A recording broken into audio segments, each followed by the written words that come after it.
OFW na naglalako ng mataas na kalibre ng barel sa social media na bisto ng Caloocan PNP. Detalye na balita mula kay Edwin Duque, RH23. Edwin, good morning.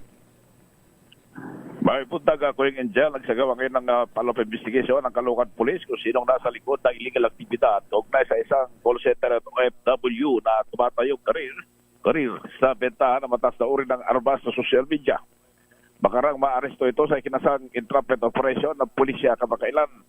Ay dito kay Police Colonel Jude Doles, agad nilang dinakba suspect na si alias Manuel, 13 years old, na tanggapin ang 300,000 mark money sa police na nagpanggap na bayar kapalit ng isang caliber 30 MI Grand US rifle at 6 na magazine na may tigwalong bala sa loob mismo ng kanyang tirahan sa Phase 3 Block 82 sa Bunting Nayon, Barangay 176 sa Bagong Silang.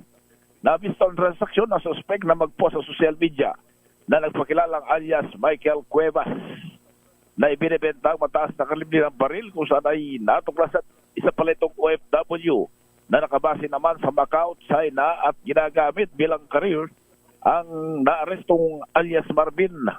Nabunyagang illegal na aktibidad ng suspect ng makipagtransaksyon ito kay Police Captain Markson Almeranes. Ang hepe naman ng intelligence section kay Cuevas ng alokin ng 300,000 pesos na kinabilangan ng isang tunay na 1,000 piso at iba pang fake money. Sinampanan ng kasong paglabag sa RA 10591 o ang Comprehensive Firearms and Ammunition Regulation Act na may kaugnay sa Section 6 of RA 10175 o Cybercrime Prevention Act of 2012. RH23 Edwin Duque nagulat sa NISA Rates. Una sa Pilipinas, una sa Pilipino.